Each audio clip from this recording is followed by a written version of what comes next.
Welcome back to my Roller Coaster Tycoon Classic Park Showcase. Today we'll be going over the Emerald group, starting with the absolute classic park, Bumbly Beach. When I think of Roller Coaster Tycoon, this is the park that comes to mind. The most pure form of park that there is. I built a decent number of coasters here, but all of them are pretty basic. The most complex being this wooden wild mouse, which probably should have saved as a custom design, though the entrance building is suboptimal for guest throughput. The stats are 6.9, 7.9, and 4, and I love these coasters.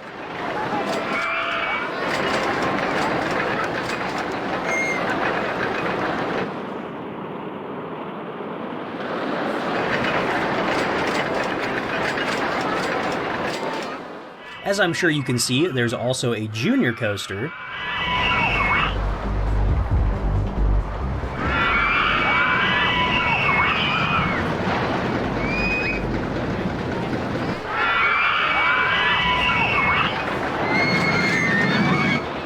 Stats of the junior coaster are 4.953. You may notice that the corkscrew coaster is not open, and that's because I beat the scenario before actually finishing the design. Don't ask me how, but this thing is somehow pulling 5 vertical Gs, so it's unoperable. I also have a car ride and a steeplechase, but let's move on to karts and coasters. I didn't do too much here. This park kinda plays itself, as do most of these early game parks. I did build this pretty uninteresting hypercoaster that runs around the entire park. It only has one train though, because it flies back into the station. The stats aren't that bad, 874, but it is humongous.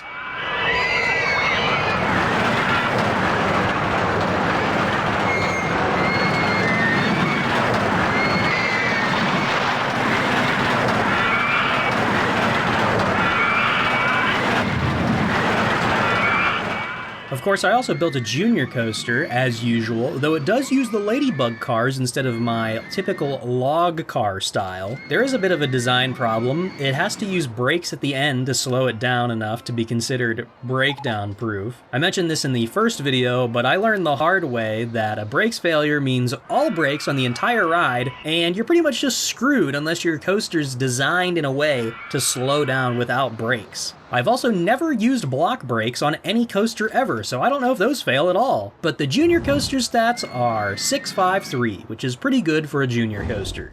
The last custom coaster in this park is another wooden wild mouse. For whatever reason, I remember this one being a major pain in the ass to build, and it kind of is a really bad and uninteresting design. It's a 784, whatever.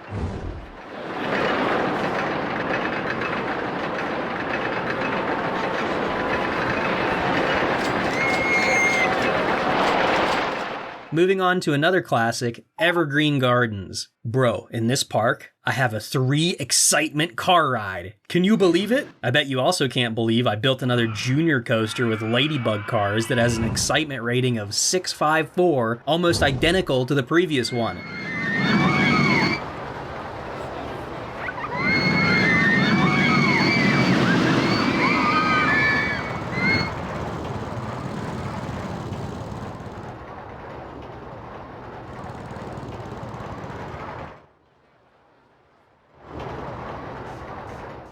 And what's that? Another wooden wild mouse ride? This one's actually kind of cool, and it would probably be a fun ride in real life. 784, the exact stats of the previous wooden wild mouse from Karts and Coasters.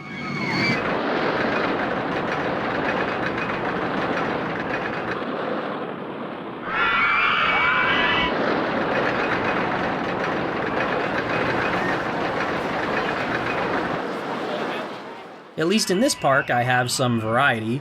A mine train coaster without a traditional lift hill. It's very short and simple, but I think it's one of the coolest coasters design-wise. It's a 664, worse stats than the Wild Mouse, but a million times cooler and way higher guest throughput.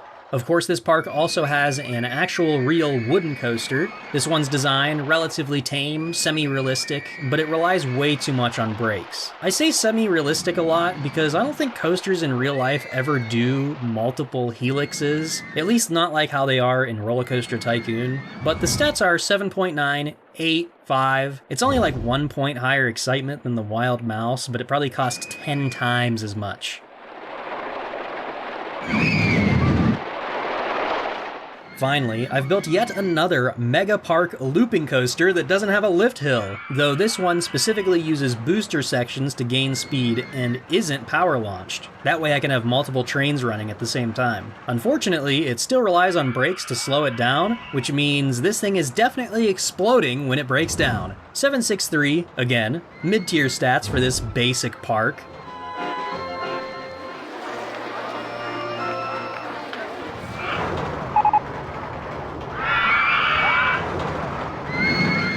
Up next is Crazy Castle, and the first thing I did in this park was remove all of the pre-existing path pieces, because it's free money and my guests don't get lost. Here I'm using the Prefab 663 looping coaster from Factory Capers. I talked about this in the last video, but I'll probably mention it every so often. I'll cover all of my custom designs that I reuse regularly in their own separate video. That way it's easier to cover the unique coasters that are specifically designed for each scenario.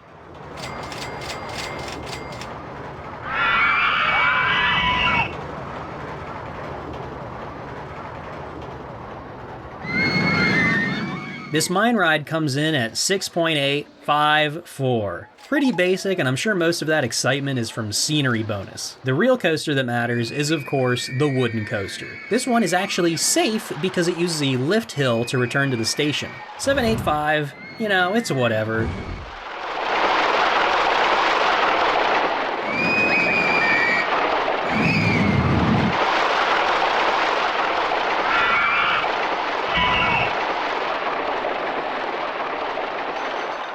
Next is Mel's World! Mel's World! Which is another park that only has a few coasters. A lot of these early parks are kind of boring, but later videos in this series are gonna get pretty insane. This, of course, has a junior coaster, but it's not anything special. 553, it's almost a 6. The wooden coaster here, though, is ridiculously huge, though not very realistic design-wise, and it isn't very technically or aesthetically significant. 895, and that seems lower than it should be for something like this.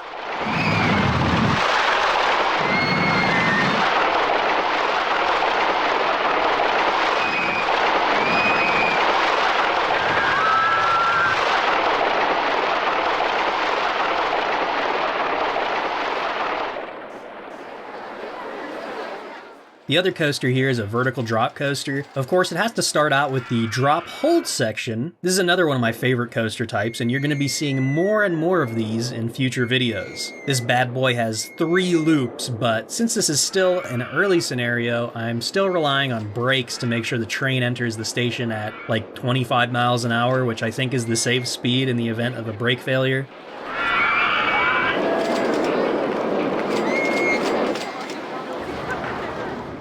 The stats are 884, it's okay. I'm not really a big fan of this park at all, but the next park, Mystic Mountain, is really cool. I packed this thing to the brim. Even though there's only 3 custom coasters, which seems typical for most of my parks, this place is really dense. I'll just start off with the wooden coaster right off the bat. This is kind of the turning point for my coaster designs. It starts getting a little bit crazier from here on out. It's an 895, half decent, but that's like average when it comes to wooden coasters.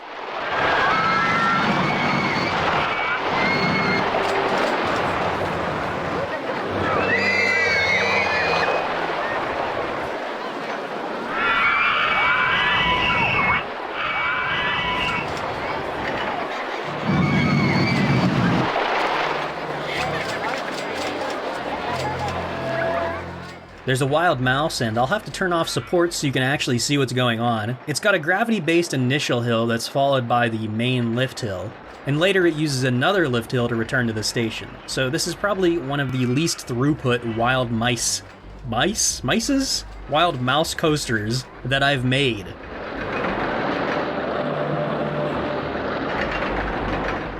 It's a 784, typical. Next is a pretty unique looping coaster. It goes right out of the station directly into an interlocking loop, and this one actually uses a lift hill. Can you believe it?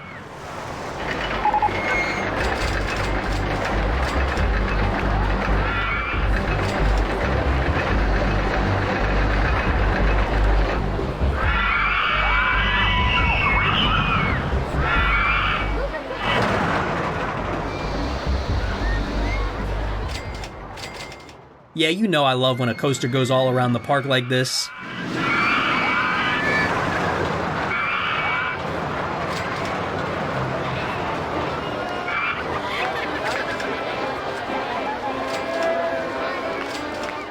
Nearly 863, very cool coaster. The next park, Pacific Pyramids. Not a lot going on here. The only real coaster is this corkscrew coaster, which uses a weird multi-lift hill type situation. The inversions here are pretty cool though, and I think I'd give it a name like Scarab to fit the Egyptian theme. You may have noticed I almost never name my rides, though I do sometimes when I save a custom design.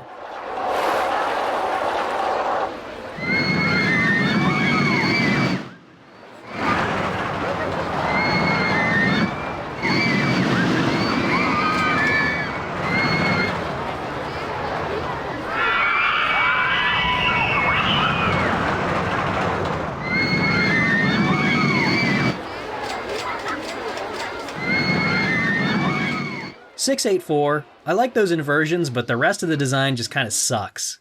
On to the last scenario of this episode, Crumbly Woods. I really like this park, but I didn't really build too much here. Besides flat rides and go-karts, the only coaster here is this corkscrew coaster. This has a semi-realistic looking layout, but it isn't that exciting. It's a 573. Yeah, I mean, this thing just kind of sucks. And in my opinion, corkscrew coasters in general just kind of suck.